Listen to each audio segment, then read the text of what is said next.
और आईपीएस की नौकरी शौर्य और साहस के लिए सबसे अच्छा मंच है भारत में। इतनी अच्छी नौकरी वही पहले प्रयास में आपको मिल गई, आपको छोड़ के क्यों आईएएस में आना चाहती हैं?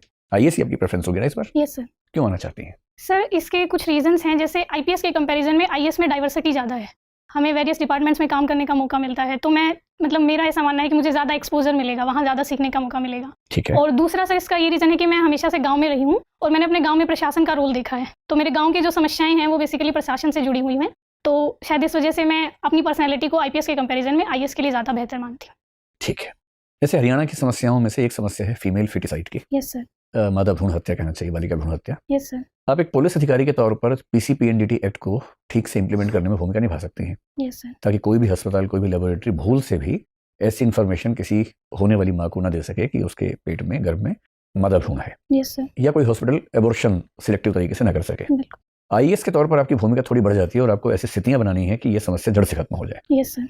तो मुझे बताइए कि अगर हरियाणा में मादा भ्रूण हत्या की समस्या को जड़ से खत्म करना हो और आप मान लीजिए कि मुख्यमंत्री ने आपको विशेष रूप से ये एक प्रोजेक्ट दिया है और 5 साल का समय दिया है और फंड की कोई कमी नहीं है, तो आप क्या स्टेप्स लेंगे कि हरियाणा से ये समस्या खत्म हो जाए? सर इसके लिए मैं कई लेवल्स पे काम करूंगी। सबसे पहले मैं कोशिश करूंगी कि जो भी पीसीपीएनडीटी के प्रावधान हैं उसके बारे में सर सबको अवेयरनेस हो, पेरेंट्स को, हेल्थ ऑफिशियल्स हैं, जो अल्ट्रासाउंड सेंटर्स हैं, सब जगह, कि क्या उसके लीगल एक्शंस हो सकते हैं इसके खिलाफ। दूसरा सर, जितने भी अल्ट्रासाउंड सेंटर हैं, अगर मुझे कोई भी इन्फॉर्मेशन ऐसी मिलती है कि वहाँ ऐसा किया गया है तो मैं तुरंत उनका लाइसेंस कैंसिल कर दूंगी। तीसरा सर, मैं कोशिश करूंगी कि मैं विजिलेंस सेल बनाऊं, इसमें पंचायती राज इंस्टीट्यूशंस के रिप्रेजेंटेटिव की हेल्प ले सकती हूँ कि तुरंत अगर ऐसा कहीं भी संदेह हो तो मेरे तक तुरंत सूचना पहुंचाई जाए और रेड मारी जाए सडनली, जिससे अगर ऐसा कुछ हो तो हम उसको तुरंत रोक सकें। मुझे ध्यान है कि हरियाणा के एक लेबोरेटरी के एक व्यक्ति से मेरी एक बार बात हो रही थी और मैंने उनसे पूछा कि क्या सरकार इस चीज़ को रोकने में सक्षम हो पा रही है पीसीपीएनडीटी के प्रावधानों के अनुसार। जी सर। तो उसने मुझे बहुत रोचक बात बताई, मैं आपसे पूछता हूँ कि आप क्या कदम उठाएंगे।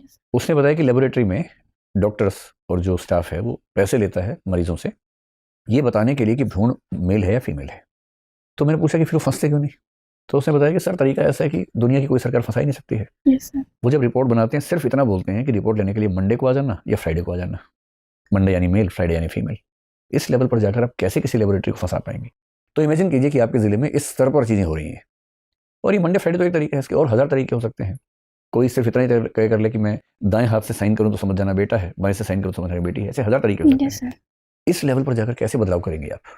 सर अगर ऐसी मानसिकता है तो वो बेसिकली सोसाइटी के स्तर पर ही चेंज हो सकती है। जब तक सर महिलाओं के लिए